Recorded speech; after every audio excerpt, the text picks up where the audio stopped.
Hello guys, एक बार फिर से आप सभी का स्वागत है बायोकेम एचएसआर यूट्यूब चैनल के ऊपर। हम लोगों ने सेल कंप्लीट कर लिया, सेल डिवीजन कंप्लीट कर लिया, उससे रिलेटेड क्वेश्चंस भी अपन लोगों ने बना लिए थे।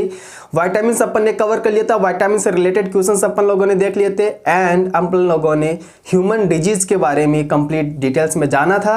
उसके नोट्स भी मैंने एज ए PDF के फॉर्म में आप लोगों को प्रोवाइड करवा दिया है। उससे रिलेटेड क्वेश्चंस भी अपन ने देख लिए थे और पीछे के जो ओल्ड 2 लेक्चर थे अपने क्वेश्चन से रिलेटेड, जो कि टॉप 60 क्वेश्चंस का सेट था, वो भी मैंने आप लोगों को बता दिया था। ठीक है, तो आज आप लोग बात करने वाले हैं जो NTPC हो गया उससे रिलेटेड, ग्रुप डी से रिलेटेड, राजस्थान पुलिस से रिलेटेड, पटवार से रिलेटेड। इनके अंदर ह्यूमन जो बॉडी से रिलेटेड जो क्वेश्चंस बनते हैं, सिस्टम से रिलेटेड जो क्वेश्चन बनते हैं, आज आप लोग उनको स्टार्ट करने वाले हैं। तो मानव शरीर, बस उन्होंने बस इतना सा टर्म्स यूज किया है, मानव शरीर। अब समझना बच्चों, मानव शरीर के अंदर क्या क्या किस किस टाइप के क्वेश्चंस बनते हैं। पहले क्वेश्चन जो फैक्ट वाले होते हैं, जो जीके टाइप के होते हैं, यानी अपनी बॉडी के अंदर कौन सा सबसे बड़ा अंग होता है, कौन सा छोटा ऑर्गन होता है, कौन सा बड़ी ग्रंथि होती है, कौन सी छोटी ग्रंथि होती है, कितनी पेशियां होती है, सबसे लंबी पेशी, सबसे बड़ी पेशी, कौन सी लंबी बोन होती है, कौन सी छोटी बोन होती है, कितनी बोन होती है।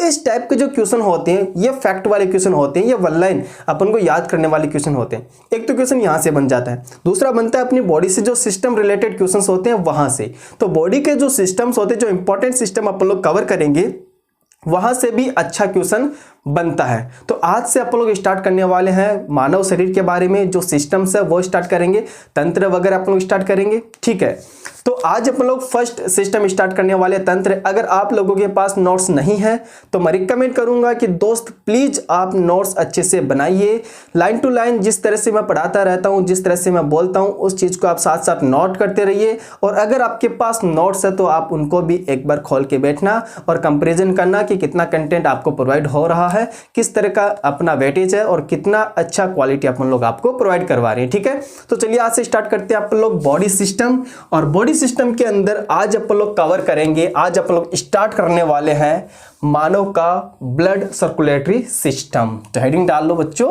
Blood circulatory system.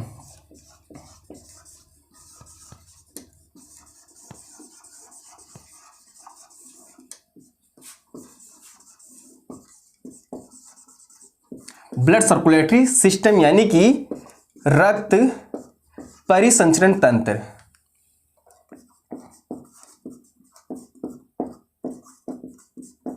रक्त परिसंचरण तंत्र, ब्लड सर्कुलेटरी सिस्टम। ठीक है, समझना। पहले मैं इसके बारे में कुछ समरीज आपको बता देता हूं ताकि अपन को ये पता हो जाए कि हम लोग इस चैप्टर के अंदर क्या क्या चीजें पढ़ने वाले हैं। फर्स्ट ऑफ ऑल आप लोग जानेंगे कि भैया ब्लड क्या है, उसका क्या रोल होता है। उसके बाद अपन जानेंगे कि ब्लड के कौन कौन से घटक है, कौन कौन से कंपोनेंट है।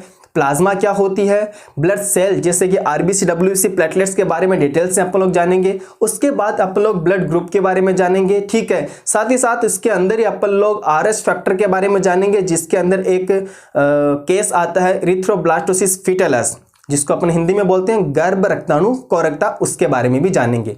देन इसके बाद अपन लोग देखने वाले हैं इसके अंदर ब्लड क्लॉट किस तरह से होता है, कौन कौन सी प्रोसेस यहाँ पर होती है, वो सभी अपन लोग देखने वाले हैं। साथ ही साथ अपन लोग जानेंगे लसिका तंत्र। ठीक है, लिम्फेटिक सिस्टम के बारे में जानेंगे और ब्लड और लिम्फ के अंदर क्या क्या डिफरेंस होता है, रक्त व लसिका में क्या क्या अंतर होते हैं, वो अंतर भी अपन लोग इसके अंदर देखने वाले हैं। उसके बाद हम लोग स्टार्ट करेंगे हेड। तो ओपन टाइप का ब्लड सर्कुलेटरी सिस्टम क्या होता है, क्लोज टाइप का ब्लड सर्कुलेटरी सिस्टम क्या होता है, उसके बारे में जानेंगे। उनके एग्जांपल्स अपन लोग देखने वाले हैं। एकल परिसंचरण तंत्र क्या होता है, दोहरा परिसंचरण तंत्र क्या होता है, उसके बारे में जानेंगे। मछलियों के अंदर कितना कक्ष का हृदय होता है, उस हेड को अपन लोग क्या बोलते हैं वो देखेंगे। कितने इनके अंदर चैम्बर होते हैं, एम्फीबियंस रेप्टाइल्स के अंदर देखेंगे। एटलीस्ट अपन लोग लास्ट में देखेंगे मैमल्स एंड बर्ड्स के अंदर। साथ ही साथ इसके अंदर अपन लोग क्रोकोडिलियन फैमिली को भी इंक्लूड कर लेते हैं। ठीक है, उसके बाद अपन लोग देखने वाले कंप्लीट ह्यूमन हार्ट। तो ह्यूमन हार्ट के अंदर अपन लोग देखेंगे कि कितना वेट होता है, क्या साइज होती है, कहां पे लोकेटेड होता है। ठीक है, क्या उसका कलर होता है, कितनी उसके ऊपर लेयर होती है, कौन कौन सी इसकी लेयर होती है, ये सभी अपन लोग देखने वाले हैं। देन इसके कितने चैम्बर होते हैं, कौन कौन से इसके अंदर वॉल होते हैं, किस चैम्बर में किस तरह का ब्लड फ्लो होता है, कौन से चैम्बर में इंप्योर होता है, कौन से में क्या होता है, प्योर ब्लड होता है। हार्ट को प्योर ब्लड कौन सप्लाई करती है और हार्ट से जो इंप्योर ब्लड होता है वो कौन सी ब्लड वेसल्स लेके आती है, ये कंप्लीट अपन लोग थोड़ा सा डीप के अंदर देखने वाले हैं। उसके बाद अपन लोग जानेंगे ब्लड वेसल्स के बारे में। ब्लड वेसल्स के अंदर आप लोग देखने वाले हैं आर्टरी, वेन और कैपिलरी। धमनी, सीरा और केशिका। तो धमनी और सीरा के अंदर क्या क्या अंतर होते हैं वो सभी अपन लोग देखने वाले हैं, ठीक है। उसके साथ साथ इसके अंदर अपन ये भी देखेंगे कि भैया मरने के बाद कौन सी ब्लड वेसल्स के अंदर ब्लड अपन को मिलता है और कौन सी ब्लड वेसल्स के अंदर ब्लड नहीं मिलता है, कौन सी ब्लड वेसल्स में कपाट होते हैं यानी वाल्व होते हैं और कौन सी ब्लड वेसल्स के अंदर वाल्व कंप्लीटली एब्सेंट होते हैं। ये सारी डिटेल्स अपन लोग देखने वाले इसी चैप्टर के अंदर। देन कैपिलरीज के बारे में जानेंगे कि भैया यहां से ही तो एक्सचेंज होता है, चाहे वो जो न्यूट्रिएंट्स वगैरह हो उनका एक्सचेंज हो या फिर गैसेस का एक्सचेंज हो, ठीक है। उसके बाद अपन लोग देखने वाले हैं इसके अंदर कुछ और भी फैक्ट वगैरह देखेंगे, लाइक अपन जानेंगे कार्डिक आउटपुट क्या होता है, ठीक है, स्ट्रोक वॉल्यूम क्या होता है, ये सारी बातें अपन लोग देखने वाले हैं। और इसके बाद अपन लोग देखेंगे हार्ट से रिलेटेड डिजीज, ठीक है। हार्ट से रिलेटेड जितनी भी डिजीज है यानी कि हार्ट अटैक क्या होता है, हार्ट फेलियर क्या होता है, कार्डिक अरेस्ट क्या होता है, एंजाइना पेक्टोरिस क्या होता है, कोरोनरी आर्टरी डिजीज क्या होती है, ये सारी डिजीज अपन लोग देखेंगे। एटलीस्ट उस टाइम अपना चैप्टर कंप्लीट हो जाएगा। तो इतनी सारी बातें अपन को इस चैप्टर में देखना है और अच्छे से अपन को सभी चीजें आना चाहिए। तो चलिए स्टार्ट करते हैं आज का चैप्टर, ब्लड सर्कुलेटरी सिस्टम, ठीक है। तो परिसंचरण तंत्र, साइंस के जिस ब्रांच में अपन लोग परिसंचरण तंत्र का अध्ययन करते हैं उस ब्रांच को अपन लोग क्या बोलते हैं दोस्तों, ये सारे पॉइंट अपन को याद रखने और साथ ही साथ आप लोग इनको नोट करते हुए चलिए, ठीक है। तो परिसंचरण तंत्र का अध्ययन, तो परिसंचरण तंत्र का अध्ययन क्या कहलाता है, याद रखना, एंजियोलॉजी। तो साइंस की जिस ब्रांच के अंदर अपन लोग परिसंचरण तंत्र का अध्ययन करते हैं उस ब्रांच को अपन लोग क्या बोलते हैं दोस्तों, एंजियोलॉजी। क्या बोलते हैं उसको अपन लोग, एंजियोलॉजी। तो अगर अपन को पूछे कि भैया एंजियोलॉजी के फादर कौन है, ठीक है ना, father of angiology, father of angiology तो याद रखना विलियम हार्वे। कौन है भैया, विलियम हार्वे। ये वही विलियम हार्वे जिन्होंने दोहरा परिसंचरण तंत्र की खोज की थी, याद रखना। अगर आपसे पूछे कि भैया दोहरा डबल सर्कुलेटरी सिस्टम, दोहरा परिसंचरण की खोज किन्होंने की थी, तो याद रखना विलियम हार्वे ने ही की थी। उसके साथ साथ कुछ ब्रांचेज और भी जो अपन को आना चाहिए, याद रखना, स्टडी ऑफ हार्ट, हृदय का अध्ययन साइंस के जिस ब्रांच में करते हैं उसको अपन लोग क्या बोलते हैं, याद रखना, कार्डियोलॉजी। क्या बोलते हैं उसको अपन लोग, कार्डियोलॉजी। देन अपन को याद रखना है जो ब्लड होता है उसके अध्ययन को अपन लोग क्या बोलते हैं ना, रक्त का अध्ययन। रक्त का अध्ययन कौन सी ब्रांच में करते हैं, हीमेटोलॉजी। याद रखना क्या बोलते हैं उसको अपन लोग, हीमेटोलॉजी। क्या बोलते हैं उसको दोस्त अपन लोग, हीमेटोलॉजी। वहीं अगर बात करें रक्तचाप यानी ब्लड प्रेशर, रक्तचाप का अध्ययन, रक्तचाप का अध्ययन, रक्तचाप का अध्ययन। तो एक चीज याद रखना, ब्लड प्रेशर का जिस इंस्ट्रूमेंट से अपन लोग मेजरमेंट करते हैं उस इंस्ट्रूमेंट को क्या बोलते हैं, स्फिग्मोमेनोमीटर बोलते हैं, ठीक है। और वहीं अगर बात करें रक्तचाप का अध्ययन साइंस के जिस ब्रांच में करते हैं उसको अपन लोग क्या बोलते हैं, स्फिग्मोलॉजी। स्फिग्मोलॉजी क्या बोलते हैं उसको अपन लोग, स्फिग्मोलॉजी। स्फिग्मोलॉजी वेरी वेरी इंपॉर्टेंट। तो ये कुछ ब्रांचेज होती है, ठीक है, जो हार्ट से रिलेटेड जिस सिस्टम से रिलेटेड अपन लोग को आना चाहिए, ये सारी ब्रांचेज आपको नोट करनी है अपनी नोटबुक के अंदर। तो कंप्लीटली इनको नोट कर लीजिए या फिर आप लोग स्क्रीनशॉट ले लीजिए। क्लियर है, ओके। तो चलते हैं नेक्स्ट अपन लोग इसके अंदर अभी 1 बाय 1 पढ़ने वाले अभी अपन लोग, ठीक है। तो एक चीज आता है शरीर द्रव, बॉडी फ्लूइड। तो मोस्ट ऑफ जो बॉडी फ्लूइड अपन लोग देखेंगे इस चैप्टर के अंदर वो 2 बॉडी फ्लूइड अपन लोग देखने वाले हैं। कौन कौन सा, समझना ध्यान से, शरीर द्रव। एक तो होता है रक्त, इसको अपन लोग क्या बोलते हैं भैया, ब्लड बोलते हैं। क्या बोलते हैं, ब्लड। और एक होता है लसिका। क्या होता है, लसिका, इसको बोलते हैं अपन लोग लिम्फ। क्या बोलते हैं दोस्त, इसको अपन लोग लिम्फ। तो ब्लड का अध्ययन यानी ब्लड जो सिस्टम बनाता है उसको अपन लोग बोलते हैं ब्लड सर्कुलेटरी सिस्टम, जिसको अपन डिटेल्स में देखेंगे। और लिम्फ यानी लसिका जो सिस्टम बनाता है उसको बोलते हैं लिम्फेटिक सिस्टम, ठीक है ना। तो ये भी अपन लोग देखने वाले हैं। और ब्लड सर्कुलेटरी सिस्टम तो अपन लोग डीप के अंदर देखेंगे, ठीक है। तो दोनों सिस्टम अपन लोग देखेंगे। अब स्टार्ट करते हैं 1 बाय 1 अपन लोग ब्लड के बारे में जानेंगे। तो सबसे पहले किसके बारे में जानेंगे अपन लोग, ब्लड के बारे में। समझना, हेडिंग डाल लो, ब्लड यानी कि रक्त।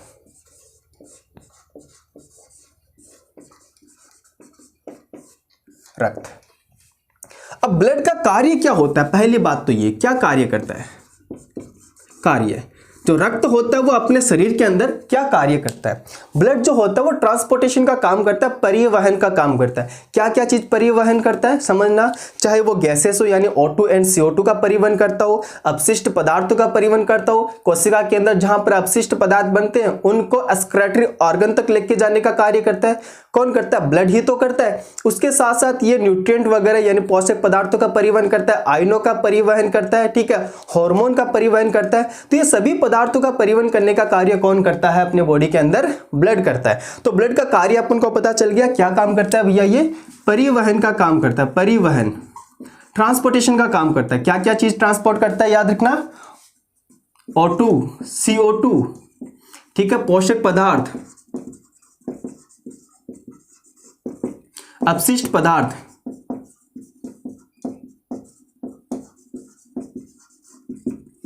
हार्मोन,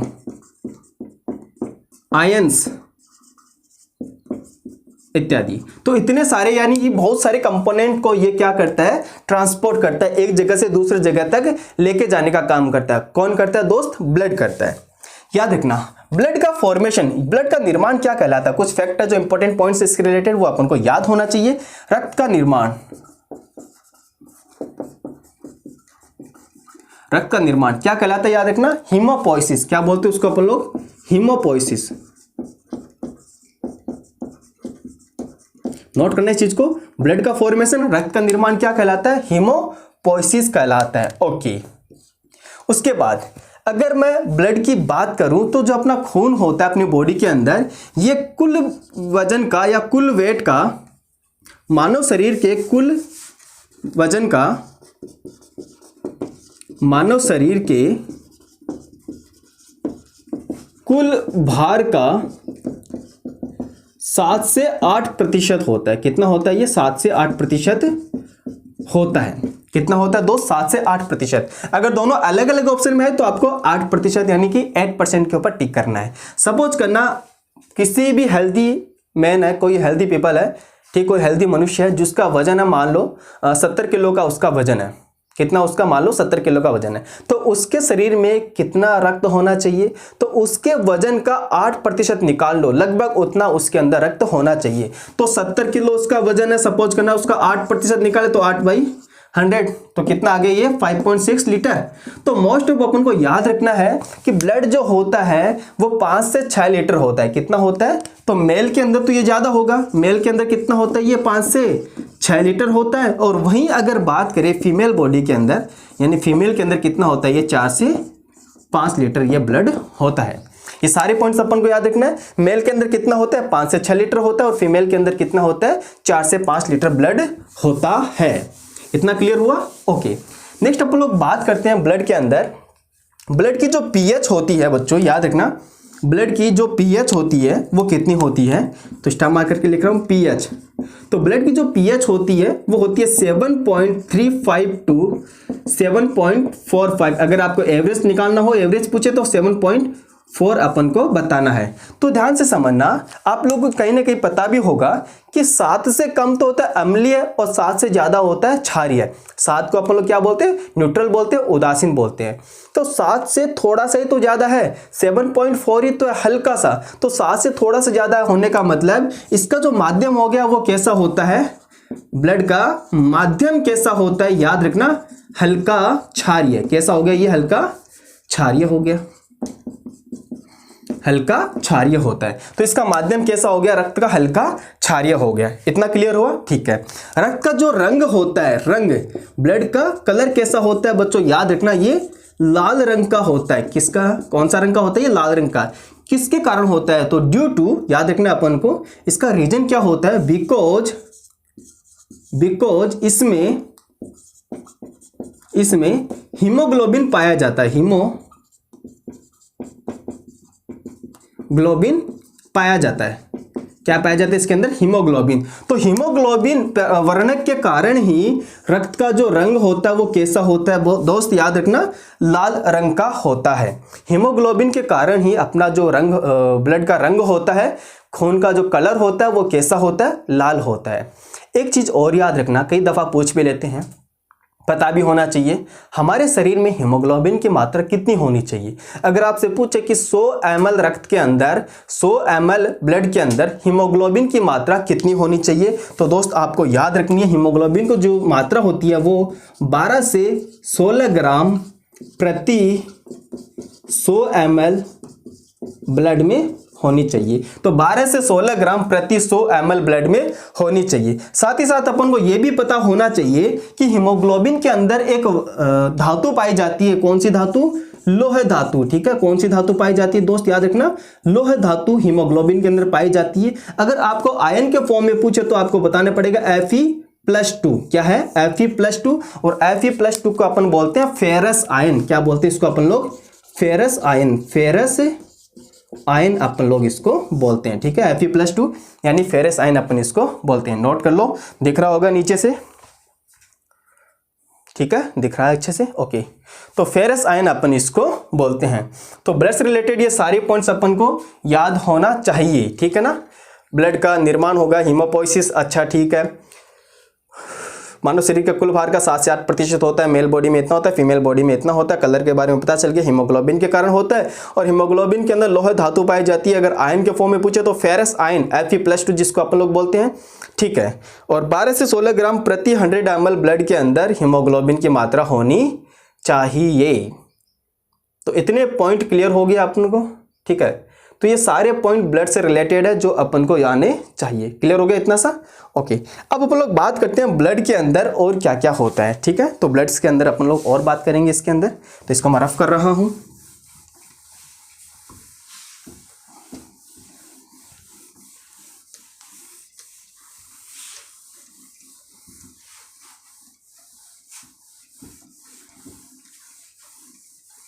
ओके, समझना ध्यान से।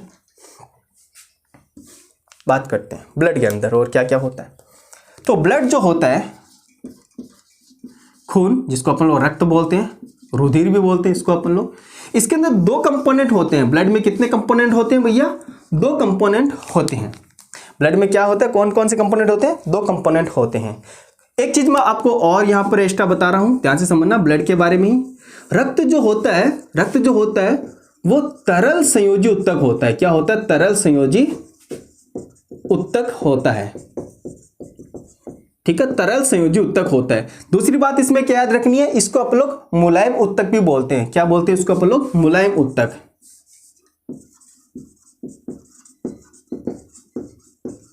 मुलायम उत्तक भी अपन लोग इसको बोलते हैं। और ब्लड का जो ओरिजिन होती है,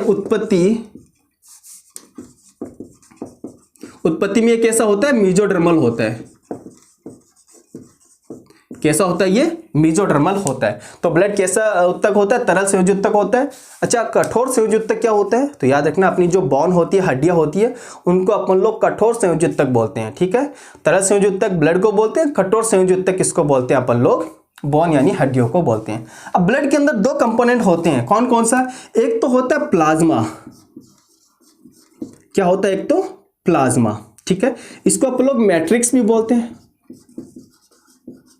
ठीक है, और एक होता है रक्त कोशिकाएं। एक क्या होता है? रक्त कोशिकाएं।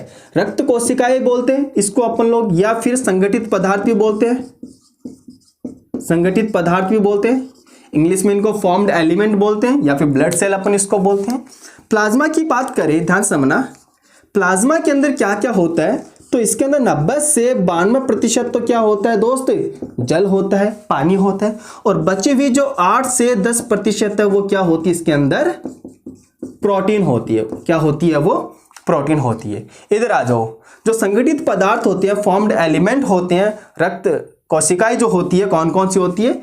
इसके अंदर होती है एक तो आरबीसी, जिसको अपन लोग रेड ब्लड कॉर्पस बोलते हैं।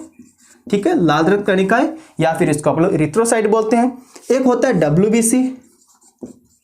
डब्ल्यूबीसी को अपन लोग ल्यूकोसाइट बोलते हैं, व्हाइट ब्लड सेल बोलते हैं, व्हाइट ब्लड कॉर्पस बोलते हैं। और एक होता है प्लेटलेट्स। क्या होता है दोस्त? प्लेटलेट्स, इसको अपन लोग थ्रोम्बोसाइट बोलते हैं। तो ब्लड जो होता है, मान लो टोटल ब्लड में से जो प्लाज्मा है वो कितना प्रतिशत होती है, अपन को याद रखना है 55% भाग तो कौन बनाता है, प्लाज्मा बनाता है, और बचा हुआ जो 45% भाग है वो कौन बनाता है दोस्त, याद रखना ब्लड सेल बनाती है, आरबीसी डब्ल्यूबीसी एंड प्लेटलेट्स बनाती है। तो यहां से भी कहीं ना कहीं क्वेश्चन बनता है कि भैया ब्लड का कितना प्रतिशत भाग प्लाज्मा बनाती है, 55% भाग प्लाज्मा बनाती है। जो संगठित पदार्थ होते हैं आरबीसी डब्ल्यूबीसी प्लेटलेट्स, ये कितना प्रतिशत बनाती है, 45% भाग बनाती है।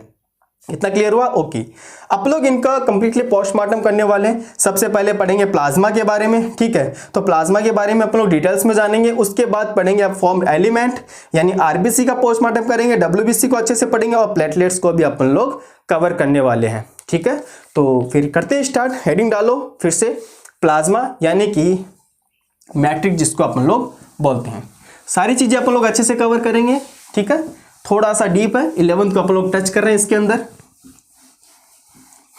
एक बार जब आपके ये सारे नोट्स बन जाए तो आप प्लीज उन नोट्स को अच्छे से बार पढ़ना, अपने आप पता चल जाएगा खुद को कि अपन ने कितनी अच्छी तैयारी कर रखी है, ठीक है। तो हेडिंग डाल लो प्लाज्मा।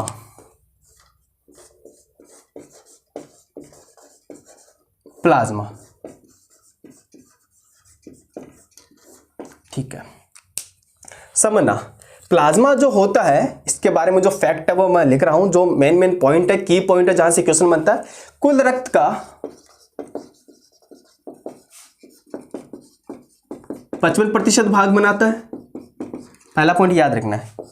इसका जो रंग होता है प्लाज्मा का वो कैसा होता है, हल्का पीला रंग का होता है, हल्का पीला रंग का होता है। किसके कारण ये हल्का पीला रंग का होता है, यहां से क्वेश्चन आता है कि प्लाज्मा का जो रंग होता है, कलर होता है, वो हल्के पीला रंग का होता है। क्यों होता है, किसके कारण होता है, तो याद रखना इसके अंदर एक वर्णक पाया जाता है। क्या पाया जाता है, इसके अंदर एक वर्णक पाया जाता है। कौन सा वर्णक, तो याद रखना यूरोबिलिनोजन, यूरोबिलिनोजन। तो यूरोबिलिनोजन वर्णक के कारण, पिगमेंट के कारण इसका रंग कैसा होता है, हल्का पीला रंग का ये होता है। यूरोबिलिनोजन पिगमेंट के कारण प्लाज्मा का जो कलर होता है वो कैसा होता है, पेल येलो यानी हल्का पीला रंग का ये होता है। इसके अंदर बात करें तो इसमें 90 से 92% क्या होता है दोस्त, जल होता है यानी कि पानी होता है, ठीक है। बचा हुआ जो 8 से 10% है वो क्या होती है, इसके अंदर प्रोटीन होती है। क्या होती है दोस्त, प्रोटीन होती है। अब कौन कौन सी मुख्य प्रोटीन होती है, तो याद रखना प्लाज्मा में 3 प्रकार की मुख्य प्रोटीन होती है, 3 प्रकार की मुख्य प्रोटीन होती है। थोड़ा सा स्पीड लेके चल रहे हैं क्योंकि टॉपिक अपन को कवर करना पूरा। तो प्लाज्मा के अंदर 3 प्रकार की मुख्य प्रोटीन होती है। तीनों प्रोटीन के नाम अपन को याद होने चाहिए। कौन कौन सी होती है, पहला फाइब्रिनोजन, पहला कौन सा, फाइब्रिनोजन, फाइब्रिनोजन। दूसरी प्रोटीन होती है इसके अंदर एल्बुमिन, एल्बुमिन। और थर्ड इसमें प्रोटीन होती है कौन सी, ग्लोब्यूलिन, ठीक है।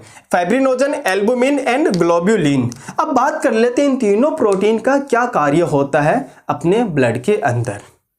अपन को पता तो चल गया कि भैया 3 तरह की मुख्य प्रोटीन होती है प्लाज्मा के अंदर। कौन कौन सी, फाइब्रिनोजन, एल्बुमिन एंड ग्लोब्यूलिन। अब इनका फंक्शन भी तो आना चाहिए, इनका कार्य क्या होता है ये भी तो अपन को पता होना चाहिए, है ना। तो इनका कार्य भी अपन लोग इसके अंदर देखने वाले हैं। तो कंप्लीट एक तो मैं आपको बताना चाहूंगा कि आप जितना भी पढ़े उसको अपने ब्रेन के अंदर समराइज करते रहे, उसको रिवाइज करते रहे। अपन ने ब्लड स्टार्ट किया था, पहले कुछ ब्रांचेस के बारे में देखा था, ठीक है। तो ब्रांचेस को अपन लोग कवर करने के बाद ब्लड स्टार्ट किया था। ब्लड के बारे में अपन ने जाना कि भैया इसकी उत्पत्ति में मेसोडर्मल होता है, ये तरल संयोजी उत्तक होता है, ठीक है। साथ ही साथ ये मुलायम उत्तक भी अपन इसको बोलते हैं, याद रखना इस चीज को। कुल भार का ये 7 से 8% भाग होता है। अपने जो बॉडी वेट होता है उसका ये 7 से 8% भाग होता है, ठीक है। इसका जो लाल रंग होता है वो हीमोग्लोबिन के कारण होता है। हीमोग्लोबिन के अंदर फेरस आयन होता है और आप लोगों को हीमोग्लोबिन की मात्रा भी पता होना चाहिए। 100 ml रक्त के अंदर ये 12 से 16 ग्राम हीमोग्लोबिन होना चाहिए। इतना क्लियर हो गया, ओके। मेल बॉडी के अंदर ब्लड ज्यादा होता है, फीमेल बॉडी के अंदर ब्लड कम होता है। इतनी सारी बातें अपन ने कवर कर ली थी। पीएच वगैरह देख लिया था, इसका माध्यम वगैरह देख लिया था, ओके। टेस्ट भी इसका देखे तो ये नमकीन होता है, ठीक है। कईयों का मीठा भी होता है, कईयों का खारा होता है, लेकिन एग्जैक्ट जो टेस्ट होता है इसका वो कैसा होता है, नमकीन होता है, सॉल्टी होता है। उसके बाद अपन ने स्टार्ट कर दिया, ब्लड के अंदर दो कंपोनेंट होते हैं, दो घटक होते हैं। एक तो होती है प्लाज्मा जिसको मैट्रिक्स बोलते हैं, दूसरा आता है ब्लड सेल। ठीक है, ब्लड सेल के अंदर 3 ब्लड सेल आती है, आरबीसी, डब्ल्यूबीसी, प्लेटलेट्स। ये कितना प्रतिशत भाग होता है टोटल ब्लड का? 45% भाग होता है। बचा हुआ जो 55% भाग होता है वो क्या होता है? प्लाज्मा होता है। और प्लाज्मा के अंदर मैक्सिमम चीज क्या है? पानी है भैया। 90 से 92% क्या है इसके अंदर? वाटर है। बची हुई जो 8-10% है वो क्या है इसके अंदर? प्रोटीन होती है। तो 3 तरह की मुख्य प्रोटीन होती है प्लाज्मा में, याद रखना, फाइब्रिनोजन, ग्लोबुलिन एंड एल्बुमिन। तीनों का कार्य देख लेते हैं, आ जाओ। फाइब्रिनोजन का जो कार्य होता है वो क्या होता है? रक्त का थक्का जमाना। क्या होता है इसका? रक्त का थक्का जमाना। ठीक है, थक्का जमाना, रक्त का थक्का जमाना, ब्लड क्लॉटिंग का इसका काम होता है। एल्बुमिन की बात करें तो ये ऑस्मो रेगुलेशन यानी कि खनिजों या फिर आयंस बैलेंस के लिए काम करता है। ठीक है, तो याद रखना ये परासरण नियमन के लिए काम करता है। परासरण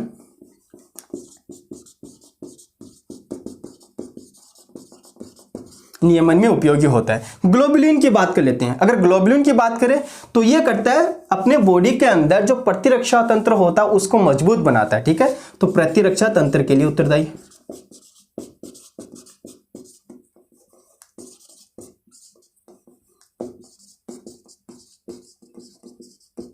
प्रतिरक्षा तंत्र के लिए उत्तरदायी।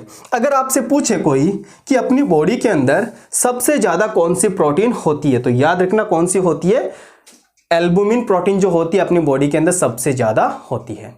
इतना क्लियर हो गया? ओके, तो ये प्रोटीन्स के कार्य भी अपन को पता चल गया कि भैया फाइब्रिनोजन क्या कार्य करता है? रक्त का थक्का जमाता है। एल्बुमिन क्या करता है? प्राशन नियमन करता है। ग्लोबुलिन क्या कार्य करता है? प्रतिरक्षा तंत्र के लिए उत्तरदायी होता है। इम्यून सिस्टम को ये डेवलप करता है, मजबूत करता है। तो ये तो बात होगी प्लाज्मा की। इसके अलावा भी और भी है जो मैं आपको बता देता हूँ, लिखाऊंगा नहीं क्योंकि वो ज़्यादा डीप हो जाएगा। इसके अंदर कुछ आयंस भी होते हैं, लाइक कैल्शियम आयन हो गया, पोटेशियम हो गया, फॉस्फेट हो गया। ठीक है, बहुत सारे आयन भी इसके अंदर जैसे बाइकार्बोनेट वगैरह भी इसमें होते हैं। साथ ही साथ अगर संक्रमण की अवस्था हो जाए उस कंडीशन के अंदर यहाँ पर आपको ग्लूकोज भी देखने को मिलता है, एमिनो एसिड भी देखने को मिलता है। तो ये सारी बातें किसके लिए हो गई? प्लाज्मा के लिए हो गई।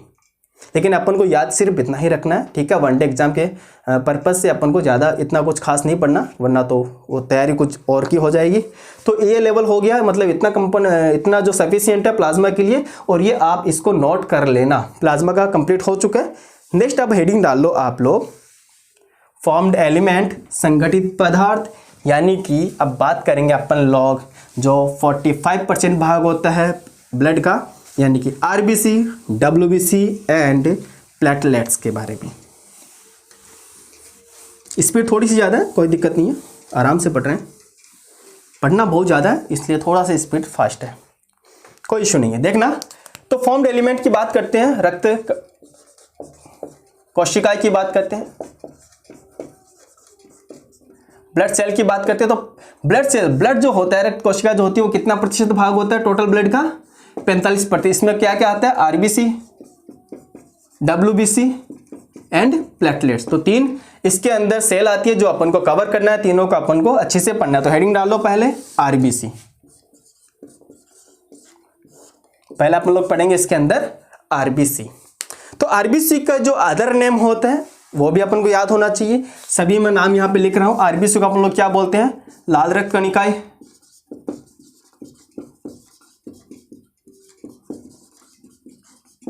ठीक है, इरिथ्रोसाइट, ठीक है, रक्ताणु,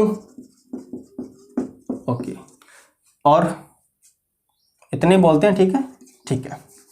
तो ये सारे नाम अपन को याद होना चाहिए। आरबीसी को रेड ब्लड कार्पल्स इंग्लिश में बोल देते हैं, बस पूरा नाम है, ये हिंदी का हो गया। लाल रक्त कणिकाएं हो गया, ठीक है। इरिथ्रोसाइट जो अपन को मोस्टली याद रखना है, आरबीसी के लिए इरिथ्रोसाइट टर्म्स अपन को याद रखना है, या इसको अपन लोग क्या बोलते हैं? रक्ताणु भी बोलते हैं। अब करते हैं आरबीसी का कंप्लीट पोस्टमार्टम। तो जितने भी डिटेल्स में जितनी भी बातें हैं आरबीसी से रिलेटेड वो सारी बातें अपन लोग यहाँ पर कवर करने वाले हैं। तो स्टार्ट करते हैं 1 बाय 1। सबसे पहले आरबीसी की संख्या यानी कि मात्रा कितनी होती है। तो आरबीसी के जो नंबर होते हैं, अगर मैं बात करूं मेल बॉडी के अंदर, तो मेल बॉडी के अंदर होता है 5 से 5.5 मिलियन पर mm³ होता है। वहीं अगर बात करें फीमेल बॉडी के अंदर तो इसकी मात्रा होती है 4 से 4.5 मिलियन पर mm³ होती है। ठीक है, कई जगह आपको 5 से 5.5 मिलियन पर mm³, तो मोस्टली आपको यही टिक करना है मेल के अंदर वाला, 5 से 5.5 मिलियन पर mm³ होती है। ओके, आरबीसी का शेप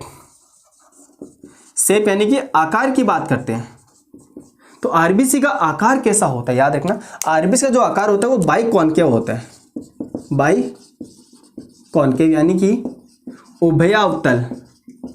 कैसा होता है, उभयावतल, ऐसा होता है।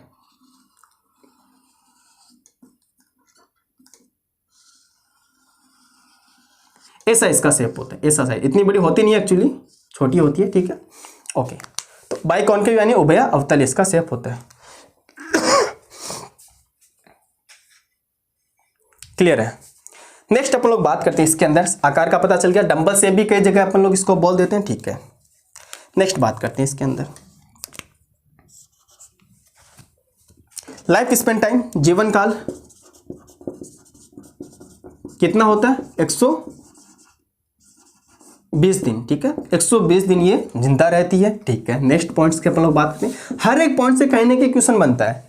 परिपक्व आरबीसी में केंद्रक नहीं होता, परिपक्व आरबीसी के अंदर केंद्रक नहीं होता, केंद्रक एब्सेंट। ठीक है, याद रखना। लेकिन नवनिर्मित जो आरबीसी होती है उसके अंदर केंद्रक होता है, वो न्यूक्लिएटेड होता है। तो याद रखना मैच्योर आरबीसी इन्यूक्लिएटेड होता है, इसके अंदर केंद्रक नहीं होता है। लेकिन नवनिर्मित आरबीसी जो नई आरबीसी बन रही है उसके अंदर केंद्रक होगा, उसके अंदर न्यूक्लियस प्रेजेंट होता है।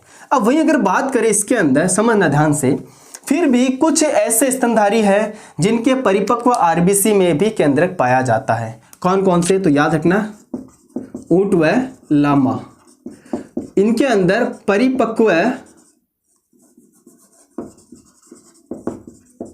आरबीसी में केंद्रक पाया जाता है। ठीक है, तो ऊंट और लामा के अंदर परिपक्व आरबीसी में भी केंद्रक पाया जाता है। स्टार मार्क कर रहा हूं, ये आपको याद रखना। ठीक है, ओके। जीवन काल अपन को पता चल गया 120 दिन होता है। नेक्स्ट बात करते हैं अपन इसके अंदर आरबीसी का रंग कैसा होता है भैया, लाल होता है। कैसा होता है, ये रेड कलर की होती है। आरबीसी कैसी होती है दोस्त, रेड कलर की होती है। किस कारण ये लाल रंग की होती है, याद रखना हीमोग्लोबिन के कारण ये रेड कलर की होती है। इसके अंदर क्या प्रेजेंट होता है, हीमोग्लोबिन उपस्थित होता है। अब हीमोग्लोबिन तो इसके अंदर पाया जा रहा है, चलो मान लेते हैं। अब हीमोग्लोबिन के अंदर कौन सा धातु होता है, अभी मैंने बताया था आपको Fe+2 यानी कि फेरस आयन, इसको बताना है फेरस आयन। ठीक है, याद रखना फेरस आयन। और धातु पूछे तो लोह धातु, ठीक है, आयरन जिसको अपन लोग बोलते हैं।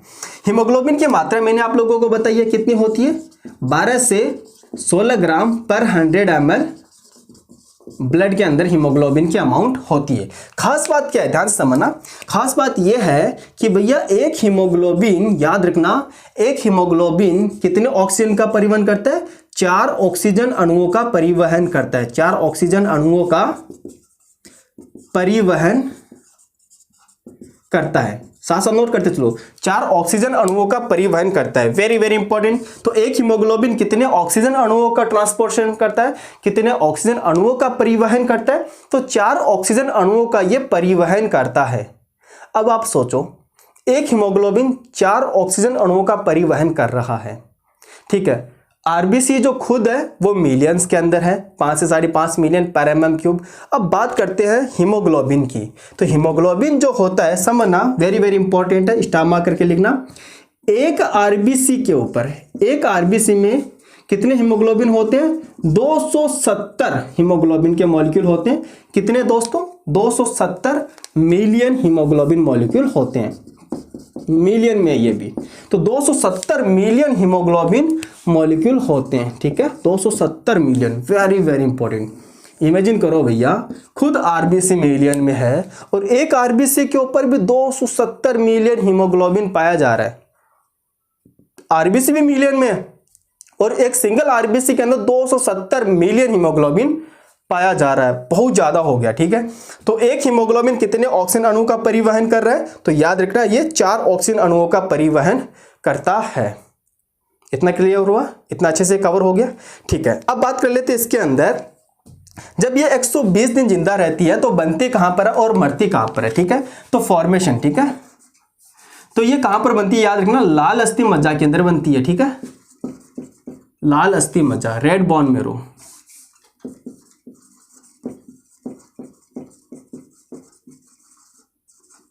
रेड बोन मेरो के अंदर इनका निर्माण होता है। और ये मरती कहां पे, तो याद रखना ये प्लीहा के अंदर, कहां पर, प्लीहा में विनाश होता है, प्लीहा में इनका विनाश होता है। याद रखना कहां पर इनका विनाश होता है, प्लीहा के अंदर। और स्प्लीन को अपन लोग क्या बोलते हैं, याद रखना आरबीसी का कब्रिस्तान बोलते हैं। क्या बोलते हैं इसको अपन लोग, आरबीसी का कब्रिस्तान बोलते हैं, ग्रेवयार्ड ऑफ आरबीसी। अब आप लोग सोचो कि यार अडल्ट के अंदर तो रेड बोन मेरो ठीक है, वहां पर बन रहा है, लाल अस्थि मज्जा के अंदर आरबीसी का निर्माण हो रहा है। भ्रूणीय अवस्था के अंदर आरबीसी का निर्माण कहां पर होता है, भ्रूणीय अवस्था के अंदर जब एम्ब्रियोनिक स्टेज होती है उस टाइम आरबीसी का फॉर्मेशन कहां पर होता है, तो ये भी याद रख लो आप लोग। तो भ्रूणीय अवस्था के अंदर, भ्रूणीय अवस्था में आरबीसी का निर्माण होता है यकृत के अंदर, यकृत व प्लीहा के अंदर, लीवर व स्प्लीन के अंदर यकृत व प्लीहा के अंदर आरबीसी का निर्माण होता है। नीचे दिख रहा है, नीचे दिख रहा है, ओके, सब कुछ दिख रहा है एकदम अच्छे से, ठीक है। तो नॉर्मल सी बात है, एम्ब्रियोनिक स्टेज के अंदर आरबीसी का निर्माण कहाँ होता है दोस्त, याद रखना यकृत व प्लीहा के अंदर। एक चीज मैं आपको और बताना चाहूंगा, स्प्लीन जो होता है, प्लीहा जो होता है, स्प्लीन जिसको आप लोग प्लीहा बोलते हैं, यहां पर मैं लिख रहा हूं स्प्लीन, जिसको अपन लोग क्या बोलते हैं, प्लीहा, इसको अपन लोग ब्लड बैंक भी बोलते हैं। याद रखना ब्लड बैंक, कई दफा आपसे पूछ ले कि भैया बॉडी के अंदर ब्लड बैंक किसको बोलते हैं, तो याद रखना प्लीहा, स्प्लीन को अपन लोग क्या बोलते हैं, ब्लड बैंक बोलते हैं। तो नॉर्मल सी बात है, निर्माण कहां पर होता है, रेड बोन मेरो के अंदर होता है, और इनका विनाश कहां पे होता है, प्लीहा यानी स्प्लीन के अंदर होता है। और स्प्लीन को ही आप लोग ग्रेवयार्ड ऑफ आरबीसी बोलते हैं, आरबीसी का कब्रिस्तान, बुचरखाना अपन इसको बोल देते हैं। एम्ब्रियोनिक स्टेज की बात करें, भ्रूणीय अवस्था की बात करें, तो आरबीसी का निर्माण होता है यकृत और प्लीहा के अंदर होता है, एम्ब्रियोनिक स्टेज के अंदर। और प्लीहा यानी स्प्लीन को अपन लोग क्या बोलते हैं, ब्लड बैंक भी बोलते हैं। तो ये सारी बातें आपको याद रखनी है आरबीसी से रिलेटेड, ठीक है, आरबीसी से रिलेटेड ये सारी बातें हम लोगों को आना चाहिए। देख लो कुछ छोटा तो नहीं है इसके अंदर, ठीक है भैया, नोट कर लो इनको अच्छे से, या फिर आप स्क्रीनशॉट ले सकते हो। ओके, तो जीवन काल वगैरह इनका हो गया, कलर आपको पता चल गया, हीमोग्लोबिन इनके अंदर उपस्थित होता है, फेरस आयन यहाँ पर प्रेजेंट होता है। हीमोग्लोबिन की मात्रा 12 से 16 ग्राम पर 100 ml ब्लड के अंदर होना चाहिए। एक हीमोग्लोबिन जो होता है 4 ऑक्सीजन अणु का परिवहन करता है। एम्ब्रियोनिक स्टेज के अंदर आरबीसी कहाँ बनती है, लीवर और स्प्लीन में बनती है, और रेड बोन मेरो के अंदर ये अडल्ट के अंदर बनती है, ठीक है। और स्प्लीन के अंदर यहाँ पर विनाश होता है, और स्प्लीन को ही क्या बोलते हैं अपन लोग, आरबीसी का कब्रिस्तान बोलते हैं। तो ये कंप्लीट डिटेल्स में अपन ने बात कर ली आरबीसी के बारे में। तो इतना तो कम से कम आरबीसी के बारे में हम लोगों को आना ही आना चाहिए। इतना क्लियर हुआ, ओके। तो इसको जल्दी से नोट कर लो या फिर स्क्रीनशॉट ले लो। नेक्स्ट अपन लोग बात करेंगे अब डब्ल्यूबीसी की, हो गया। चलिए स्टार्ट करते हैं डब्ल्यूबीसी।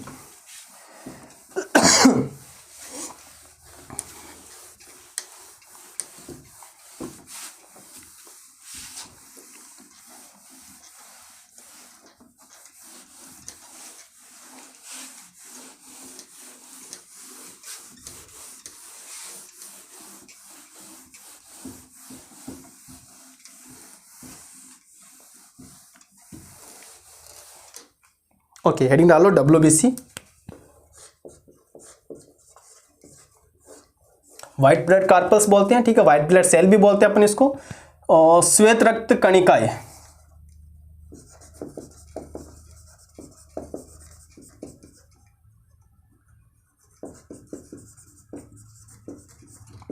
और वैसे अपन को याद रखना इसके लिए टर्म्स ल्यूकोसाइट, क्या याद रखना अपन को, ल्यूकोसाइट, ठीक है। श्वेताणु भी अपन इसको बोलते हैं, याद रखना, जिसको आरबीसी को अपन ने रक्ताणु बोला, इसको श्वेताणु बोलता है, ठीक है, ये व्हाइट कलर। अब इसके अंदर क्या खास बात है, डब्ल्यूबीसी के बारे में जानते हैं, समझना, इसका अपन लोग अब पोस्टमार्टम करते हैं। तो डब्ल्यूबीसी के अंदर बात करें तो इसके अंदर केंद्रक पाया जाता है। पहला पॉइंट तो अपन को याद रखना, केंद्रक पाया जाता है। पहला पॉइंट याद रखना है। सेकंड पॉइंट अपन को याद रखना है, इनका जो आकार होता है WBC का जो शेप होता है वो कैसा होता है, अमीबा आकार का होता है।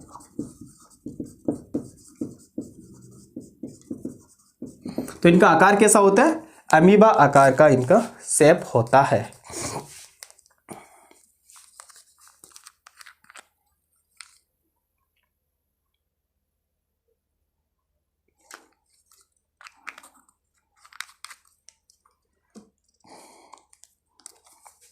ओके, तो आकार कैसा होता है इनका, अमीबा शेप का होता है, अमीबा आकार का इनका शेप होता है। नेक्स्ट अपन लोग बात करें, इनके अंदर हीमोग्लोबिन नहीं होता। खास बात क्या, इनके अंदर हीमोग्लोबिन अनुपस्थित होता है। अगर हीमोग्लोबिन अनुपस्थित है तो क्या ये कलर्ड होगी, नहीं होगी। तो जो WBC होती है वो रंगहीन होती है, याद रखना कैसी होती है, वो रंगहीन होते हैं, कलरलेस होते हैं, ठीक है। रंगहीन पारदर्शी होती है, याद रखना रंगहीन पारदर्शी ये होती है। ओके, नेक्स्ट अपन लोग बात करें इनकी संख्या की। तो WBC की मात्रा यानी कि संख्या की बात करें अपन लोग, तो WBC की मात्रा जो होती है वो 6000 से 8000 पर mm क्यूब इनकी संख्या होती है। अब आप लोग सोचो, RBC जो थी वो मिलियंस में थी, WBC है वो हजारों में है।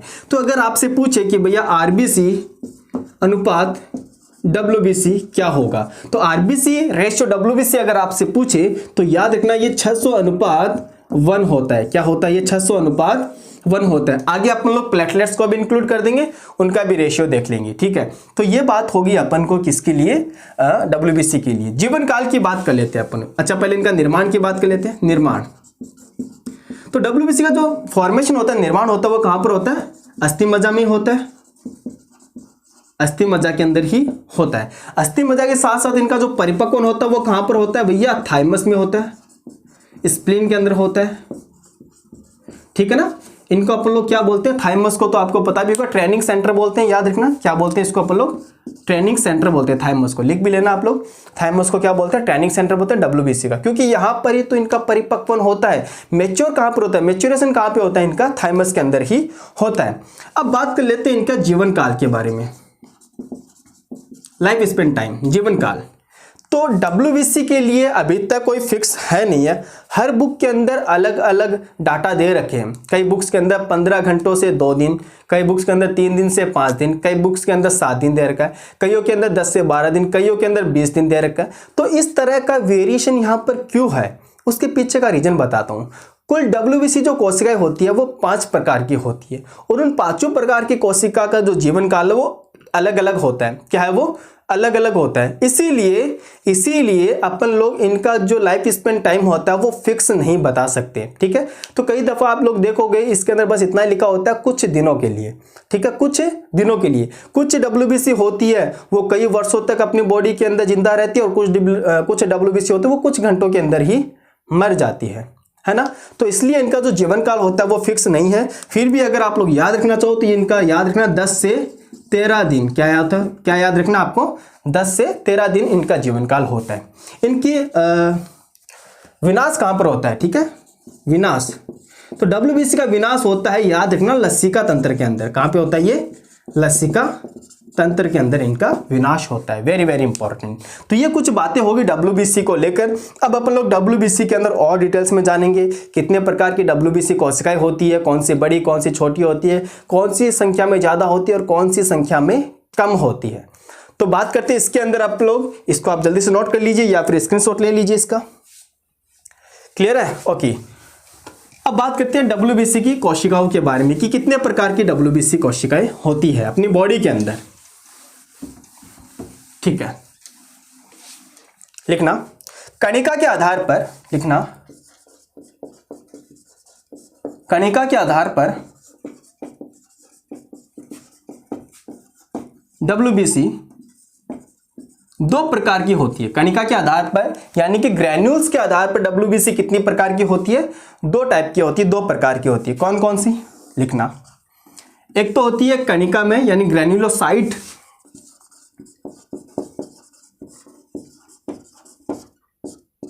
और एक होती है एग्रेनुलोसाइट यानी कि अकणिका में। यानी कि कुछ WBC कोशिका ऐसे होती है जिनके अंदर कणिका पाई जाती है, ठीक है, जिनके अंदर कणिका पाई जाती है, और कुछ WBC ऐसी होती है जिनमें कणिका यानी ग्रेन्यूल्स अब्सेंट होते हैं, उनके अंदर कणिका नहीं पाई जाती है।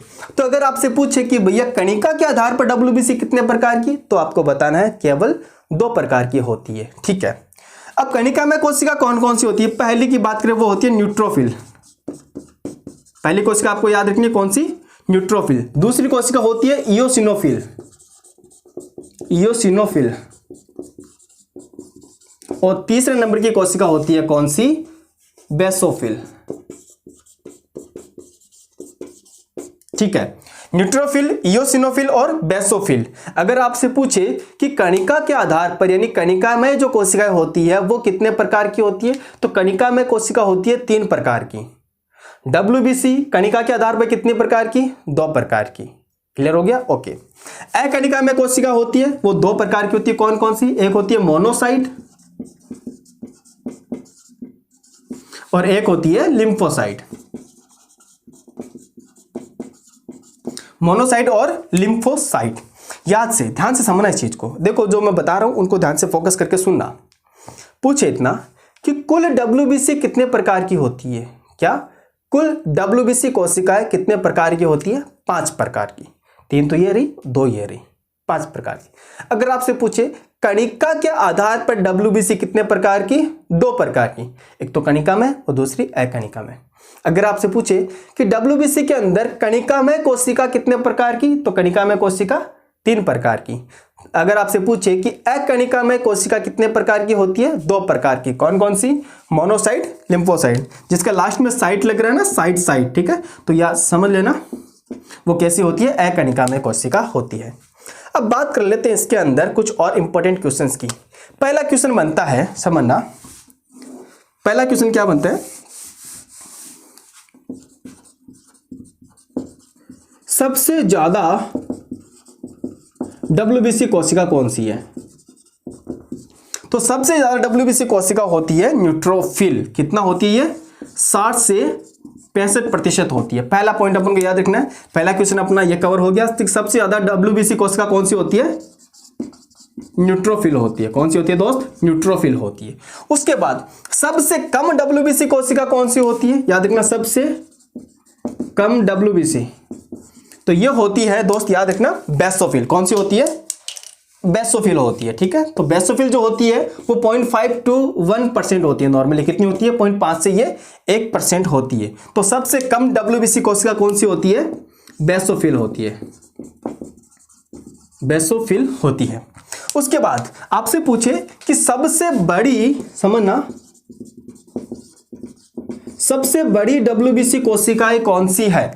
तो सबसे बड़ी, आकार में सबसे बड़ी WBC कोशिका होती है मोनोसाइट। तो इसके अंदर मैं ब्रैकेट में भी लिख रहा हूं यहीं पर, सबसे बड़ी, ठीक है ना। यह है सबसे अधिक,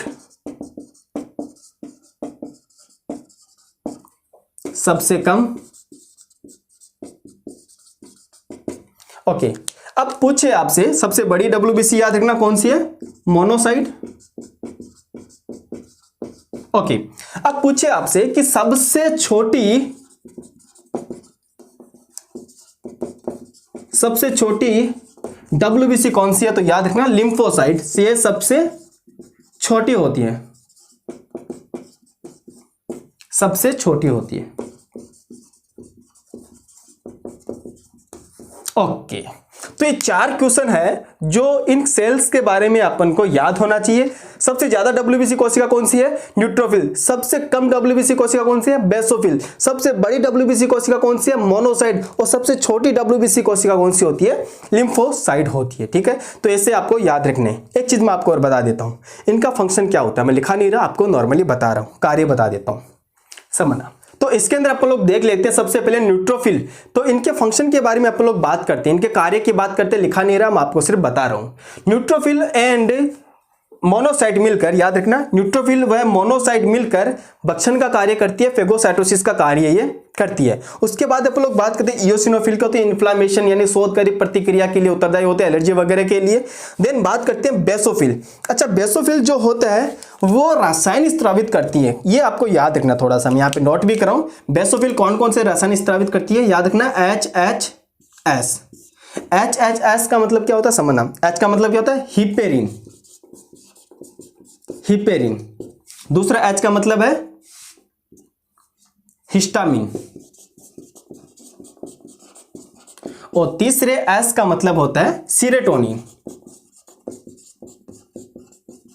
तो हिस्टामिन, हिपेरिन और सीरोटोनिन 3 तरह के रसायन ये रिलीज करता है, याद रखना अपन को। हिपेरिन, हिपेरिन के लिए क्या खास बात है जो अपन को याद रखनी है, याद रखना हिपेरिन जो होता है वो ब्लड को क्लॉट होने से बचाता है, रक्त का स्कंदन से इसको बचाता है हिपेरिन। तो अगर आपसे पूछे कि भैया हिपेरिन कौन सी कोशिका स्त्रावित करती है, याद रखना बेसोफिल जो कोशिका होती है वो हिपेरिन स्त्रावित करती है, ठीक है। और हिस्टामिन जो होती है वो एलर्जी प्रतिक्रिया के लिए उत्तरदायी होती है, ठीक है, एलर्जी के लिए ये उत्तरदायी होती है, हिस्टामिन वहां पर रिलीज होता है। सीरोटोनिन हो गया थर्ड।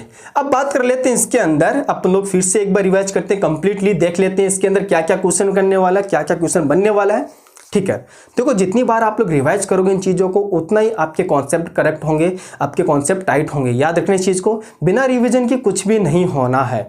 और आपको लगता है कि ये लेवल बहुत ज़्यादा है, बहुत ज़्यादा कुछ भी नहीं है, इतना तो अपन को आना ही आना चाहिए, ठीक है। तो WBC की मैं एक बार फिर से रिवाइज कर रहा हूँ, फिर से रिवीजन कर रहे हैं, तो याद से क्या सुना। WBC की बात करते हैं आप लोग, तो WBC को अपन लोग क्या बोलते हैं, ल्यूकोसाइट बोलते हैं। याद रखना फर्स्ट ऑफ ऑल तो अपन को WBC की जो अमाउंट होती है, मात्रा होती है, वो 6000 से 8000 पर mm³ होती है। RBC WBC का जो रेशियो होता है वो कितना होता है, याद रखना 600:1 होता है, ओके।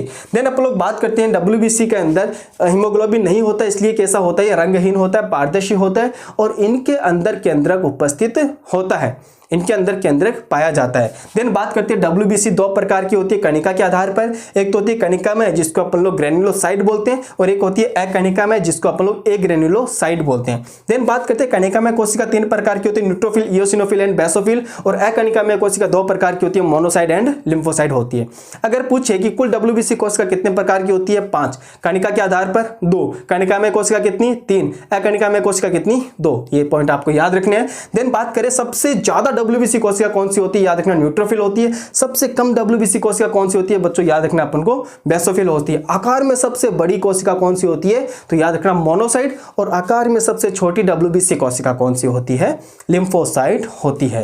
देन बात करें लिम्फोसाइट के बारे में, तो आपको पता होगा ये 2 प्रकार की होती है, कौन कौन सी, एक तो T लिम्फोसाइट और एक B लिम्फोसाइट। तो T लिम्फोसाइट, B लिम्फोसाइट का कार्य क्या होता है, ये प्रतिरक्षा तंत्र के लिए उत्तरदायी होता है। तो सारे के मैंने कार्य भी बता दिए आप लोगों को, ठीक है। और जहां से क्वेश्चन बनना होता है, जहां पे क्वेश्चन बनने के चांसेस है, वो सारे पॉइंट मैंने आपको एक साथ करवा दिए हैं। आई होप WBC आपका कवर हो गया होगा। एक बार जल्दी से स्क्रीनशॉट ले लीजिए या फिर आप इसको नोट कर लीजिए तुरंत ही। हो गया, चलिए स्टार्ट करते हैं, फिर इसको रफ कर देते हैं, और लास्ट अपन लोग पढ़ लेते हैं इसके अंदर प्लेटलेट्स, उसको क्यों छोड़े, उसको भी अपन लोग साथ साथ ही देख लेते हैं।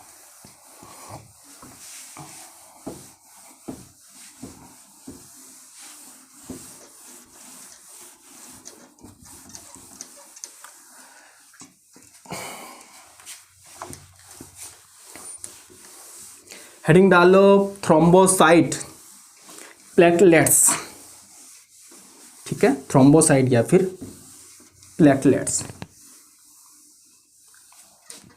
अच्छा एक पॉइंट मैं आपको और बता देता हूं, RBC के अंदर ही था वो क्या था समझना, RBC में वृद्धि, एक था RBC में कमी होना। ये क्लियर कर रहा हूं मैं, RBC में कमी होना उसको अपन लोग क्या बोलते हैं, एनीमिया, एनीमिया रक्त अल्पता इसको अपन लोग बोलते हैं। कई दफा RBC में कमी होती है, अगर RBC कम होगा तो ऑब्वियस सी बात है हीमोग्लोबिन भी क्या हो जाएगा, कम हो जाएगा, इसी को भी अपन एनीमिया बोलते हैं, ठीक है, याद रखना इस चीज को। RBC में वृद्धि को क्या बोलते हैं, याद रखना पॉलीसिथीमिया, क्या बोलते हैं इसको अपन लोग, पॉलीसाइथीमिया बोलते हैं। कई दफा पॉलीसिथीमिया भी लिखा होता है, ठीक है, ये अपन को याद रखना क्योंकि ये क्वेश्चन मैंने आपसे पूछा भी था, और मैंने आपको ये शायद टेस्ट सीरीज के अंदर जब अपन ने क्वेश्चन सॉल्व किए थे वहाँ पर भी ये क्वेश्चन आया था, तो दिमाग में आ गया, तो आप इसको यहाँ पर नोट कर लो क्योंकि ये यहाँ पर बिल्कुल सही है। आरबीसी वाले पोर्शन में लिख लेना इसको, पॉलीसाइथीमिया आरबीसी के वृद्धि को। आरबीसी की काउंटिंग कौन से मीटर के द्वारा करते हैं? सैलिस हीमेटोमीटर के द्वारा करते हैं, सैलिस हीमेटोमीटर। नॉर्मली हीमेटोमीटर भी अपन इसको यूज करते हैं, छोड़ो इतना नहीं आएगा। अब नेक्स्ट हेडिंग डाल लो अपन लोग प्लेटलेट्स। इसको अपन लोग बोलते हैं थ्रोम्बोसाइट, थ्रोम्बोसाइट, ठीक है। हिंदी में इसको बोलते हैं बिंबाणु, पट्टिकाणु, खतरनाक नाम है। प्लेटलेट्स, पट्टिकाणु, बिंबाणु या थ्रोम्बोसाइट अपन इसको बोलते हैं। तो ये टर्म्स आपको याद रखना, थ्रोम्बोसाइट वाला। ओके, प्लेटलेट्स फर्स्ट क्या है इसके अंदर अपन याद रखना, संख्या। तो प्लेटलेट की जो संख्या होती है वो कितनी होती है याद रखना, 1.5 से 3.5 लाख पर mm क्यूब होती है। इनके नंबर कितने होते हैं? 1.5 to 3.5 लाख पर mm क्यूब होती है। तो अब अपन तीनों की मात्रा पता चल गई, तो क्यों ना तीनों का रेशियो भी याद कर लेते हैं। ओके, याद रखना RBC ratio, WBC ratio, platelets. तो आरबीसी डब्ल्यूबीसी और प्लेटलेट्स का रेशियो याद रखना है। तो आरबीसी अनुपात डब्ल्यूबीसी तो अपन ने देखा था कितना होता है 1, और प्लेटलेट्स का आपको याद रखना कितना, 40-40। अगर आपसे पूछे, ध्यान से, अगर आपसे पूछे कि आरबीसी रेशियो प्लेटलेट्स कितना होता है, तो ये होता है 600 रेशियो 40। इसको और सिंपल कर लेना, ठीक है। ये हो जाएगा 30-2 यानी कि 15:1 हो गया। इस तरह से भी अपन को ये पूछ सकते हैं घुमाकर, ठीक है ना। तो कैसे भी पूछे अपन को तो ये पता होना चाहिए, तब अपना ये करेक्ट हो जाएगा। इसको नोट कर लेना साथ साथ। देन बात करते हैं प्लेटलेट्स के अंदर। तो प्लेटलेट्स के अंदर भी कोई सी भी प्रकार का केंद्रक नहीं होता है, केंद्रक नहीं होता है। अब प्लेटलेट्स का निर्माण कैसे होता है? निर्माण, इनका निर्माण कैसे होता है? तो अस्थि मज्जा की एक विशेष प्रकार की कोशिकाएं होती है, ठीक है, जिसको अपन लोग क्या बोलते हैं, मेगा कैरियोसाइट। उसके टूटने से प्लेटलेट्स का निर्माण होता है। नोट कर लो इस चीज को, लिखना अस्थि मज्जा की विशेष प्रकार की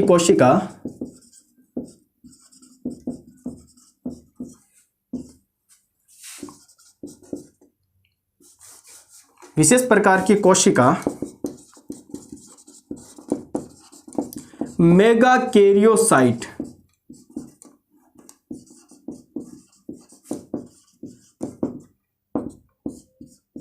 मेगा कैरियोसाइट के विखंडन से होता है।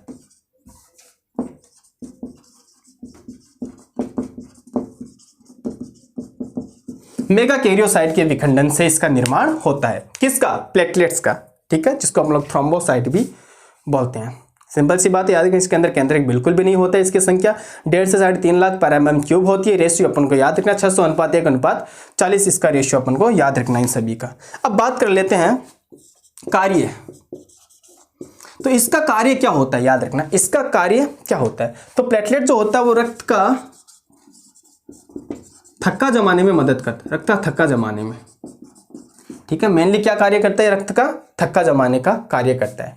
उसके बाद अपन लोग बात करें इसके जीवन काल की, ठीक है, लाइफ स्पेन टाइम, जीवन काल।